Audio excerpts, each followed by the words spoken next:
తెలంగాణ మట్టి బిడ్డను, ఉద్యమకారుణ్ణి, అదే నా గుర్తింపు. రాజకీయాల కోసం తెలంగాణ ప్రజలకు నష్టం జరుగుతుంటే చూస్తూ ఊరుకోనని హెచ్చరించిన ఈటల రాజేందర్. నేను తెలంగాణ మట్టి బిడ్డను, ఉద్యమకారుణ్ణి, అదే నా గుర్తింపు. రాజకీయాల కోసం తెలంగాణ ప్రజలకు నష్టం జరుగుతుంటే చూస్తూ ఊరుకోను, చీల్చి చెండాడుతా అని ఈటల రాజేందర్ ఘాటుగా విమర్శించారు. 2 రోజుల క్రితం ప్రజాభవన్లో తెలంగాణ రాష్ట్ర ముఖ్యమంత్రి రేవంత్ రెడ్డి కాళేశ్వరం ప్రాజెక్టుపై చేసిన వ్యాఖ్యలకు బదులుగా శుక్రవారం బోయిన్పల్లిలోని గాయత్రి గార్డెన్స్లో నిర్వహించిన మీడియా సమావేశంలో మాట్లాడారు. మేము స్వయం ప్రకాశితులం. ఎవరో మాట్లాడిస్తేనో, స్క్రిప్ట్ రాసి ఇస్తేనో, ఎవరి మెప్పు కోసమో మాట్లాడే వాళ్ళం కాదు. అలా ఆరోపించే నీచులకు నేను సమాధానం చెప్పాల్సిన అవసరం లేదు. నేను కాంగ్రెస్ పార్టీని, ఇంకో పార్టీని తిట్టడానికి రాలేదు. పని చేయాల్సిన వారిని అడుగుతున్నా. దేవాదులకు బేరాజు లేకుండా నీళ్లు పంపు చేస్తున్నారు. మేడిగడ్డలో నీళ్లు నింపమని అడగటం లేదు. ఉన్న నీళ్లను పంపు చేయమని అడుగుతున్న రాజకీయాలు చేసి రైతులను ఇబ్బంది పెడితే ఖబర్దార్. హైదరాబాద్కి మేడిగడ్డ నీళ్లు సరఫరా తక్కువ ఉంది. నీటి కొరత వస్తే ఎటుపోవాలి. నువ్వు మేధావివి కావచ్చు, కానీ ప్రజలు దుఃఖిస్తున్నారు. ఈ ప్రభుత్వం తప్పు చేస్తోందని ప్రజలు అంటున్నారు.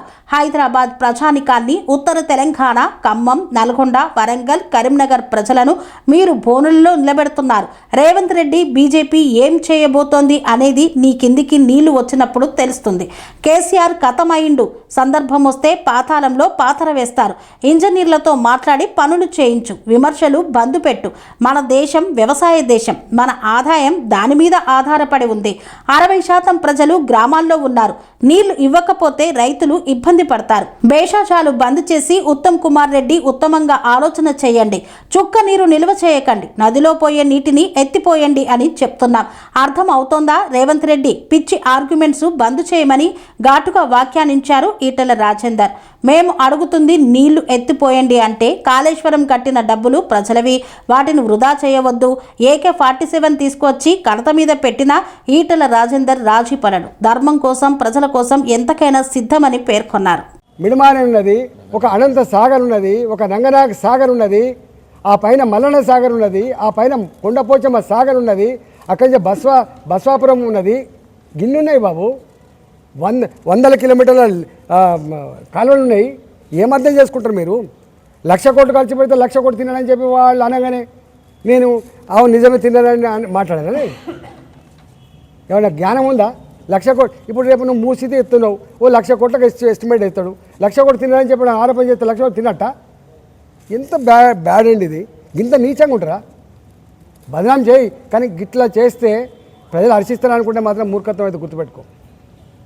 ఇవాళ కాళేశ్వరం ప్రాజెక్టు కొన్ని వందల TMCల రిజర్వాయర్లు, కొన్ని వందల కిలోమీటర్ల పైప్ లైన్లు, కొన్ని వందల కిలోమీటర్ల కాల్వలు, పదుల సంఖ్యలో టన్నల్స్, మోటార్లు, పంపులు, కొన్ని పెద్ద పెద్ద టవర్లు, ఎలక్ట్రిసిటీ టవర్లు, పెద్ద పెద్ద లైన్లు అనేకం ఉన్నాయి కదా. దాన్ని వాడుకోరాదు. నువ్వు బదనాం చేసి చేతి కానీ వాడుకోరాదు. రాజేంద్రన్న AK-47 తీసుకొచ్చి కంతకు పెట్టినా అరే గిదేరా అని చెప్పేటోడు ఈటల. గుర్తుపెట్టుకో. నీకు ఐడియా ఉండాలి. నీకు ఎంతమంది ముఖ్యమంత్రితో కొట్లాడినా నేను, గది నా నైజం. గుర్తుపెట్టుకో. రాజీ పడే ఈటల ధర్మం కోసం, న్యాయం కోసం, ప్రజల కోసం నిత్యం ఆరాటపడే బిడ్డ. దానికోసం దేంతగా తెగించే బిడ్డ ఈటల. గుర్తుపెట్టుకో. కాంట్రాక్ట్తో మాట్లాడు, పని చేయించే ప్రయత్నం చేయి. ఇవాళ నిజంగా నేను అంటున్నా, ఒక్క పంటేస్తే రైతు సైకాలజీ ఎట్లుంటుందంటే, చివరికి పొట్ట మీదకి వచ్చినప్పుడు నీళ్ళు లేకపోతే, ఈనంగా నీళ్ళు లేకపోతే వచ్చే పంట 30,000 పంట అయినప్పటికి కూడా 3 లక్షల రూపాయలు పెట్టి బాధ్యత అవుతాడు. దట్ ఈస్ ఫార్మర్ అంటోడు వ్యవసాయం చేస్తాడు. బిజినెస్ గురించి ఆలోచించాడు, లాభ నష్టాల పట్టిక గురించి ఆలోచించాడు. కళ్ళ ముందే తను వేసిన పంట ఎండిపోతే, చేతికి రాకపోతే దుఃఖిస్తాడు రైతు. గది రైతు సైకాలజీ. ఇవాళ ఈ లక్ష్మీ ఇవాళ ప్రాణహిత చేవెళ్ళ ప్రాజెక్టు మీ పాత ఏదైతే ఉందో, ఇవాల్టి ప్రాణహిత ప్రాజెక్టు ఏదైతే ఉందో, నేను అంటున్నా ఒక్క తడికి నీళ్ళు ఇచ్చినా కూడా పంట బయటపడుతుంది. ఇవాళ వర్షాలతో, బావిల నీళ్ళతో, బోర్ల నీళ్ళతో, చెర్ల నీళ్ళతో పంటలు నోటికాడికి వచ్చి ఒక తడి లేకపోతే ఎండిపోతాయి. 2 తల్లు లేకపోతే ఎండిపోతాయి. అలాంటి పంటలకు శ్రీరామ రక్ష ఇగో ఈ ప్రాజెక్టు. మేము అంటున్నాం మొత్తానికి మొత్తమే ఇక ఈ వర్షాలు పడే ఈ చెర్లద్దు, ఈ కుంటలద్దు, ఈ సహజంగా వచ్చే నీళ్ళొద్దు, ఇవన్నీ ఉండంగా కూడా చివరి వరకు పంట పండకపోతే రైతు అనేవాడు నష్టపోతున్నాడు. కాబట్టి వేల కోట్ల రూపాయలు నష్టపోతున్నాడు. కాబట్టి రైతుల ఆత్మహత్యలని చెప్పి మనం చర్చించడం. కాబట్టి రైతు తెలిసిన రాజ్యం బాగుపడదు. కాబట్టి ఎద్దేసిన వ్యవసాయం బాగుపడదు. కాబట్టి రైతుల ఆత్మహత్యలు దేశానికి మంచిది కాదు. కాబట్టి ఇవాళ కేంద్ర ప్రభుత్వం కూడా వ్యవసాయానికి ఎంత పెద్ద పీట వేసిందో మనం చూస్తూ ఉన్నాం. లక్షల కోట్ల రూపాయల సబ్సిడీ ఉన్న ఎరువులు సబ్సిడీ ఇస్తుంది. స్వయంగా కేంద్ర ప్రభుత్వమే నరేంద్ర మోడీ గారే స్వయంగా రైతుకు 6,000 రూపాయల చొప్పున సంవత్సరానికి ఇస్తాడు. ఇవన్నీ కూడా రైతు ఇలా మన దేశం ఇవాళ మన దేశం వ్యవసాయ దేశం. మన ఎకానమీ దాని మీద ఆధారపడి ఉంటుంది. 165% మంది ఇవాళ కూడా గ్రామాలలో ఉంటున్నారు. వాళ్ళు కులాలు వేరు కావచ్చు, మతాలు వేరు కావచ్చు, రైతులు కావచ్చు, రైతుల దగ్గర పనిచేసే కూలీలు కావచ్చు. వ్యవసాయం మంచుకుంటేనే బట్టల షాపు నడుస్తుంది, వ్యవసాయం మంచుకుంటేనే బంగారం షాపు నడుస్తుంది, వ్యవసాయం మంచుకుంటేనే పిల్లల ఫీజు కడతారు, వ్యవసాయం మంచుకుంటేనే పెళ్ళిళ్ళు అవుతుంది. ఆ జ్ఞానం మీకు లేదు. వ్యవసాయం తప్ప మరో మార్గం లేదు. ఇవాళకి కూడా కోట్ల మంది ప్రజానీకానికి అక్కడి చేసుకొని అన్నం పెట్టగలిగే తల్లి భూతల్లి అని చెప్పి మనం మాట్లాడుకున్నాం కదా. గా భూతల్లి కదా నీళ్ళ కోసం అరడపడుతున్నది. గా నీళ్ళ కోసమే కదా నువ్వు రాజకీయం చేస్తున్నది. అందుకే వెంటనే నేను ఉత్తమ్ కుమార్ రెడ్డి గారు ఉత్తమంగా ఆలోచిస్తారని చెప్పి అనుకుంటున్నా. ఉత్తమ్ కుమార్ రెడ్డి గారు వెంటనే బేజ్జాలు బంద్ చేసి రాజకీయాలు బంద్ చేసి తక్షణమే నీళ్లు లిఫ్ట్ చేయాలని చెప్పి నేను డిమాండ్ చేస్తున్నా కదా. నువ్వు ఫుల్ స్థాయిలో లిఫ్ట్ చేస్తే కూడా నీకు లిఫ్ట్ చేసేటువంటి కెపాసిటీ కేవలం 2 TMCలే కదా. ఆ 2 TMCలు తీసుకుపోయి అన్నారం లేచి అక్కడ కూడా నువ్వు ఎక్కువ నిలవబెట్టకుండా మళ్ళీ మోటార్లు మునిగేంత వరకు నీళ్లు నిలుపుకొని అక్కడి నుంచి సుందీలు వేసుకొని అక్కడ కూడా నువ్వు మోటార్లు మునిగేంత వరకు నీళ్లు పెట్టుకొని నువ్వు సేఫ్ జోన్, నువ్వు చెప్తున్న సేఫ్ జోన్ ఇలా శ్రీపాద ఎల్లంపల్లి ప్రాజెక్ట్ అది మూలం. అక్కడి నుంచి నువ్వు అంతటి పంపు చేసుకోవచ్చు. నువ్వు 160 TMCలా 200 TMCలా ఎంతైనా పంపు చేసుకునే ఆస్కారం ఉన్నది ఎల్లంపల్లి ప్రాజెక్టు. మేము గిది అడుగుతున్నాం. మేము తప్ప ఇదేమన్నా? దీనికి మా రిటైర్డ్ ఇంజనీర్లు సూచనలు చేయాలి, మా ఇంజనీర్లు సూచన చేయాలి, దీనికి సమీక్షలు పెట్టాలి. నేను అంటున్నా NDSA ఏం చెప్పిందో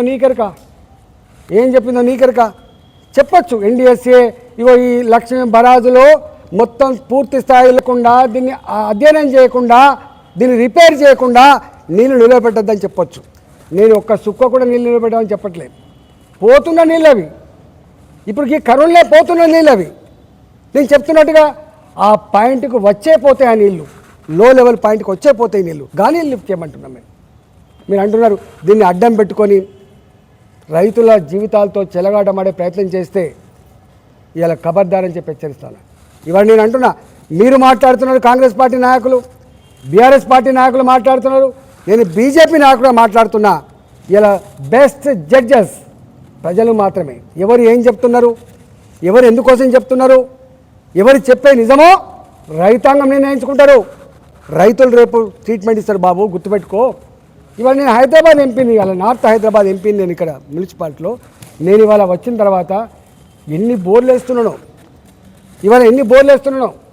575 MLD తాగే నీళ్ళు కావాలి రోజుకని చెప్తున్నారు కదా. ఇవాళ 105 MLD నీళ్ళు తక్కువ ఉన్నాయని చెప్పి నేను చెప్పట్లే. జేఎస్ రంజన్ ఎవరో రివ్యూ చేస్తే ఇవాళ నిన్న చెప్తా ఉన్నాడు.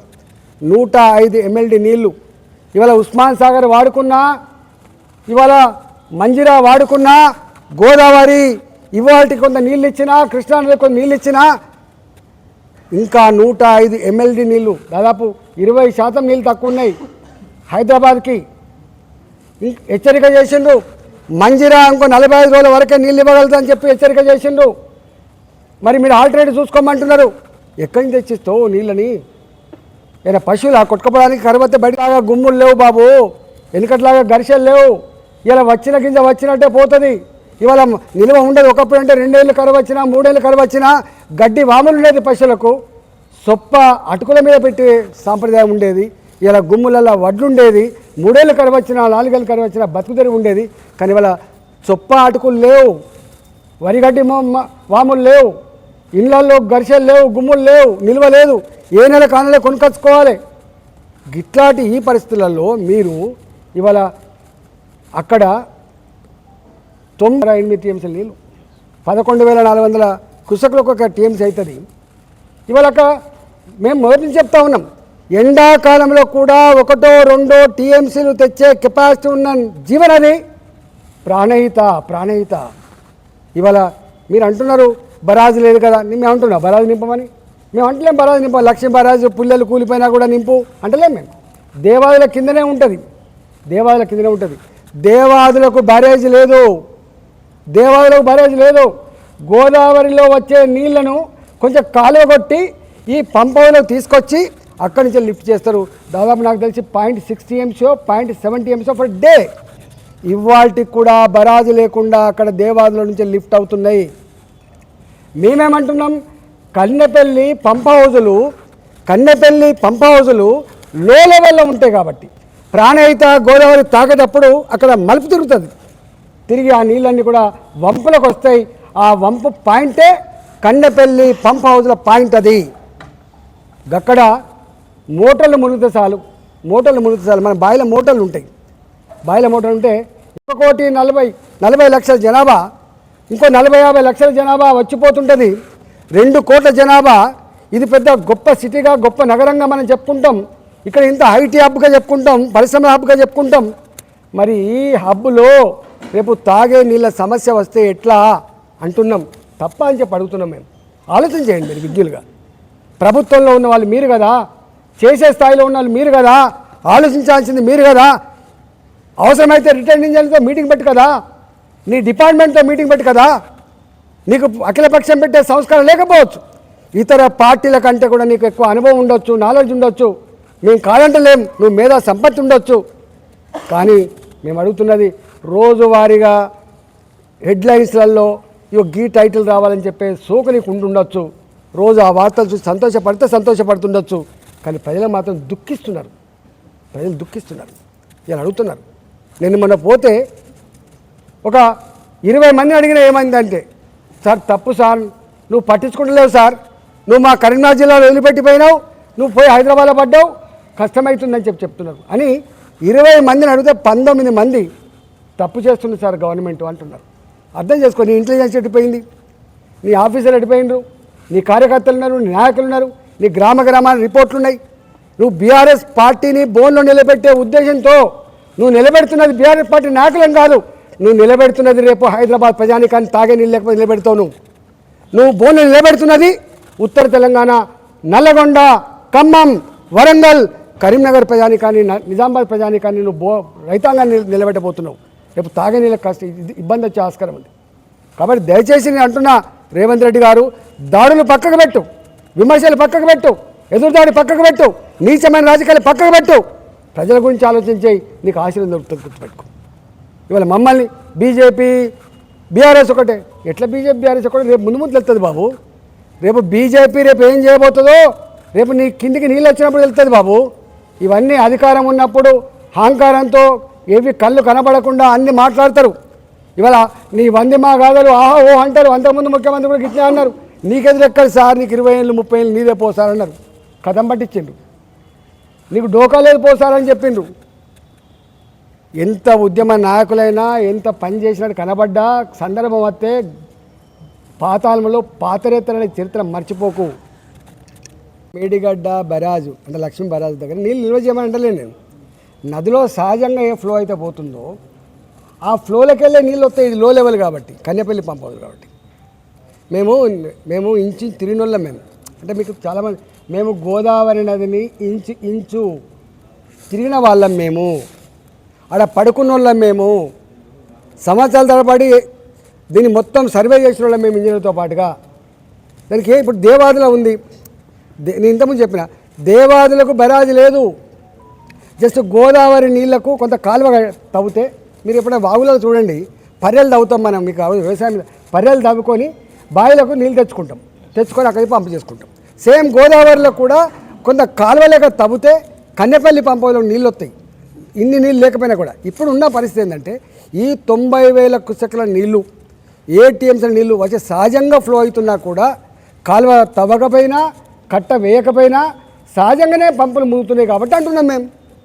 బట్టి ఆర్గ్యుమెంట్ ఎట్లా పెడతామండి నువ్వు? ఏం ఆర్గ్యుమెంట్ మీది? ప్రజలకు తెలివి ఉండానే ఆలోచించాలి కదా మీరు. మీరేమో వాళ్ళ తప్ప అంటున్నారు, వాళ్ళేమో ఈటెల రాజేందర్ గారు బీజేపీలో ఉంది, కేంద్ర ప్రభుత్వంలో ఉన్నటువంటి ఎన్డీఎస్ఏ రిపోర్టు తప్పు పడుతున్నారు. నీళ్ళకి సంబంధించి అక్కడ నేను ఎన్డీఏ ఒక్క నిమిషం ఉండండి. మోటార్లే ఖరాబ్ అయినాయని నేను ఒక నిమిషం ఉండండి. మోటార్లు ఖరాబ్ అయితే రిపేర్ చేయి. ఎన్డీఎస్ఏ ఏం చెప్పిందో నేను దాన్ని కాంట్రాక్ట్ చేస్తలేను. ఎన్డీఎస్ఏ ఏం చెప్పిందో నేను కాంట్రాక్ట్ చేస్తలేను. మా బీజేపీ ఫిలాసఫీ నేను ఫస్ట్ సెంటెన్స్లో చెప్పిన, మీకు అర్థం కావాలి. అందుకే మీ తప్పుడు వార్తలు వేసి మీ మీ మీ దేన్ని దానికోసం ఆగం కాకండి. భారతీయ జనతా పార్టీ మొట్టమొదటి ఫిలాసఫీ దేశం ఫస్ట్, నెక్స్ట్ పార్టీ, తర్వాత వ్యక్తి. నేను తెలంగాణ మట్టి బిడ్డను కాబట్టి ఫస్ట్ నాకు తెలంగాణ, తర్వాత నా పార్టీ, తర్వాత నేను. దీనికి ఏమైనా అనుమానం ఉంటే చెప్పు.